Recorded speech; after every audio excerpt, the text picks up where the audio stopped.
Hi, hello to everyone. This is the Pillars Institute and we are going to talk about Japan's lunar landing achievement.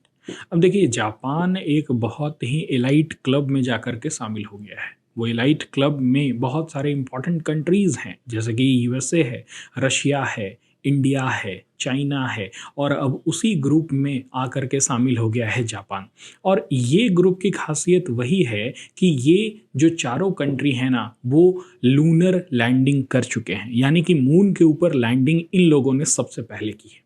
और Japan पांचवा ऐसा देश बना, fifth nation बना जो अपने मून स्नाइपर प्रोजेक्ट के जरिए जापान ने क्या किया है, लूनर लैंडिंग को अचीव किया है। ये बहुत बड़ा अचीवमेंट है क्योंकि इतना आसान होता नहीं है, बहुत ही कॉम्प्लेक्स मैन्यूवरिंग होती है कि आपको अर्थ से टेक ऑफ करना पड़ेगा, उसके बाद फिर परिक्रमा करना पड़ेगा, फिर उसको बूस्ट करके मून की परिक्रमा करनी पड़ेगी, फिर मून के ऊपर लैंडिंग करना पड़ेगा, फिर मून पर लैंडिंग करने के बाद लैंडर से आपका रोवर निकलेगा। तो एक कॉम्प्लेक्स मैन्यूवरिंग कंसिस्ट करता है ये पूरा मिशन, और ये पूरे मिशन को कामयाब किया है जापान की स्पेस एजेंसी ने। तो बहुत ही बड़ा कॉन्ग्रेचुलेशन तो है ही। उसके बाद फिर अगर बात करें एग्जामिनेशन पॉइंट ऑफ व्यू से तो ऑफकोर्स यूपीएससी और बीपीएससी दोनों में ही आप इस तरह के यहाँ से क्वेश्चन जो है वो एक्सपेक्ट कर सकते हैं, क्योंकि एक सिंपल ही क्वेश्चन पूछ देगा आपसे कि कौन सा कंट्री ने अभी रिसेंट में अचीव किया है मून के ऊपर लैंडिंग, तो of course answer would be Japan. अगर कॉम्प्लेक्सिटी में जाए तो बहुत सारे ऐसे और भी मिशन हैं, उन सबको का मिला करके यूपीएससी एक क्वेश्चन पूछ सकता है। थोड़ी सी टेक्निकलिटीज के ऊपर भी यूपीएससी क्वेश्चन पूछ सकता है।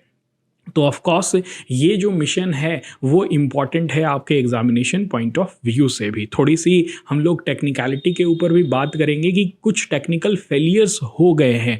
इतना अगर आपको रियलिटी बताएं तो 99% of the mission is successful, it is written out here, क्योंकि इस मिशन का ऑब्जेक्टिव था कि आपको अर्थ से उड़ना है, ठीक है, अर्थ की परिक्रमा करना है, उसके बाद फिर बूस्ट होके मून की तरफ जाना है, मून की परिक्रमा कर करके आपको उतरना है मून के ऊपर।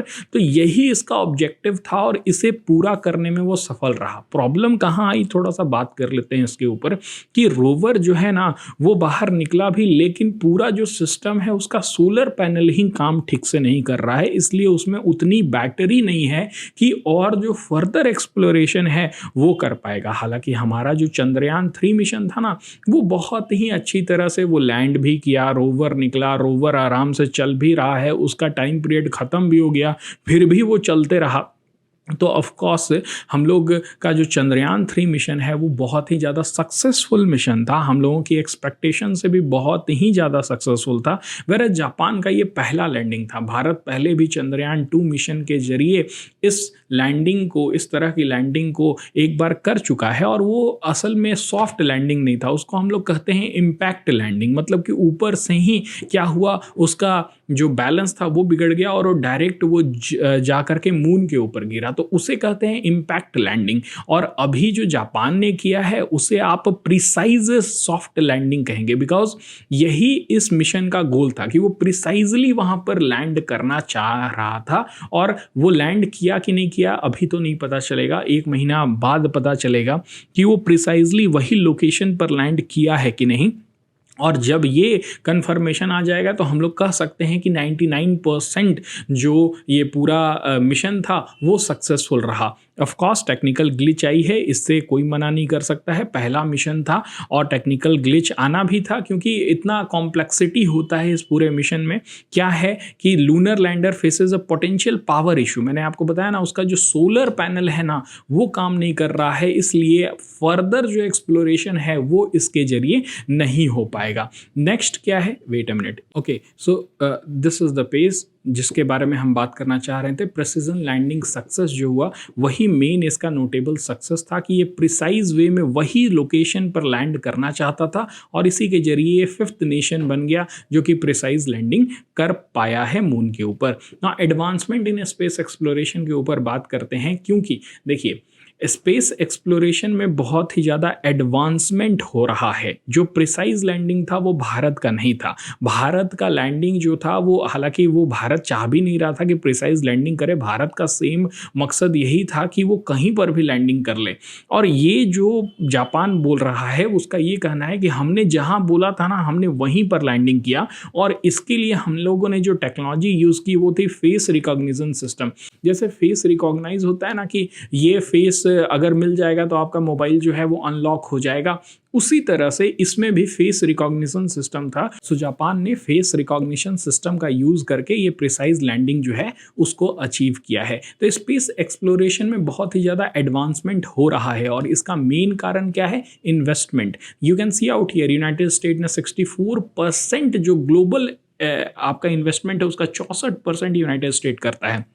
जापान 17%, आप देख लीजिए। European space agency 7%, Japan 3%, Russia 2%, और इंडिया बहुत ही कम पैसे में बहुत ही ज़्यादा अचीव कर पाता है। यही इंडिया का एक बहुत ही बड़ा अचीवमेंट है। सो आप समझ सकते हैं कि पूरा वर्ल्ड जो है वो इन्वेस्टमेंट कर रहा है ताकि स्पेस एक्सप्लोरेशन कर पाए। You can see out here, अगर बिलियन डॉलर में बात करें ना तो 74 बिलियन डॉलर, 41 बिलियन डॉलर तो ऑर्बिटल इंफ्रास्ट्रक्चर में खर्च होता है, एस्ट्रोनॉमी एस्ट्रोफिजिक्स में 38 बिलियन डॉलर, मून एक्सप्लोरेशन में 8 बिलियन डॉलर। सो इस तरह से बहुत ही ज़्यादा बिलियंस ऑफ बिलियन डॉलर जो हैं वो लूनर एक्सप्लोरेशन या फिर आप कह सकते हैं कि स्पेस एक्सप्लोरेशन में खर्च होता है, जो पूरे दुनिया के बहुत सारे कंट्री जो हैं वो कर रहे हैं। बट क्यों राइजिंग ग्लोबल इंटरेस्ट, क्यों इतना ज़्यादा मून के तरफ, क्यों एक जो झुकाव है सारे कंट्री का वो बढ़ रहा है? और उसका बहुत सारे कारण है। पहला तो कारण ये है कि आपको स्पेस में एडवांसमेंट करना है, आपको बहुत सारे टेक्नोलॉजिकल एडवांसमेंट करनी है। तो पहला तो ये हो गया कि आपको खुद को विकास करना है उस डायरेक्शन में, तो पहला तो समझ में आता है। दूसरा, मून ही क्यों? मून इसलिए क्योंकि हो सकता है उसके साउथ पोल में पानी हो, और ये सबसे बड़ा कारण है। मिनरल्स हो, और बहुत सारे कंट्री उस मिनरल के लिए, उस पानी के लिए वहां पर जाना चाहते हैं, वहां पर ह्यूमन का बेस बनाना चाहते हैं। China would be the first country, अगर सारा चीज प्लान में रहा तो चाइना बोल रहा है कि वो पहला कंट्री बनेगा जो कि मून के ऊपर ह्यूमन बेस बनाएगा, और वहाँ से फिर जो मार्स का एक्सप्लोरेशन है वो बहुत ही ज़्यादा इजी हो जाएगा।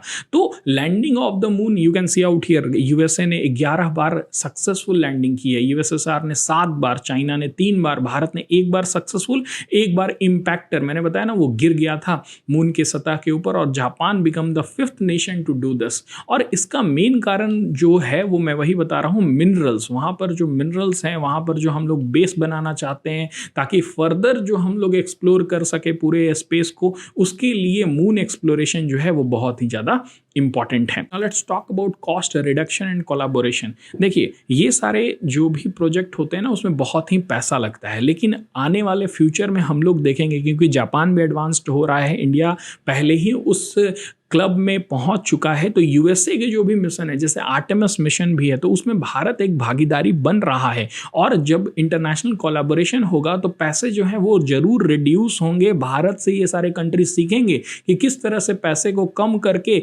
इतने बड़े बड़े मिशन जो हैं वो किए जा सकते हैं। तो of course cost reduction and collaboration would be a very important point जो कि हम लोग फ्यूचर में देखेंगे। Lastly I want to talk about the future lunar mission and collaboration. You can see out here, Artemis mission जो है वो future का मिशन है, जिसमें कि हम लोग क्या करने वाले हैं, फर्स्ट वुमेन को क्या करने वाले हैं, और मून के ऊपर लैंड कराने वाले हैं। This would be a great mission, जिसमें कि पहला वुमेन जो है, या फिर से आप देखिए, इससे पहले यूएसए ने मून के ऊपर लैंडिंग की है, लेकिन करंटली की अगर बात करें तो एक बहुत ही सालों का गैप हो गया है, और आर्टेमिस मिशन क्या करेगा, इस गैप को भरेगा, और हो सकता है कि हम लोग 2024 के अंत तक देखें कि मून के ऊपर फिर से पर्सन जो हैं वो लैंड करेंगे। तो of course future lunar mission और कोलैबोरेशन, जिसमें कि जापान भी हिस्सेदारी होगा, भारत भी हिस्सेदारी होगा। भारत ने आर्टेमिस मिशन की जो आपके एग्रीमेंट है उसमें साइन किया है कि भारत भी इसका अब साथ देगा, जिसमें कि यूरोपियन स्पेस एजेंसी भी साथ है। सो ऑफ कोर्स जब इतने सारे देश कोलैबोरेट करेंगे तो एक बहुत ही अच्छा रिजल्ट हमें देखने को मिलेगा। तो ऑफ कोर्स आपको समझ में आया होगा ये सारे point. That's it for this video. Thank you.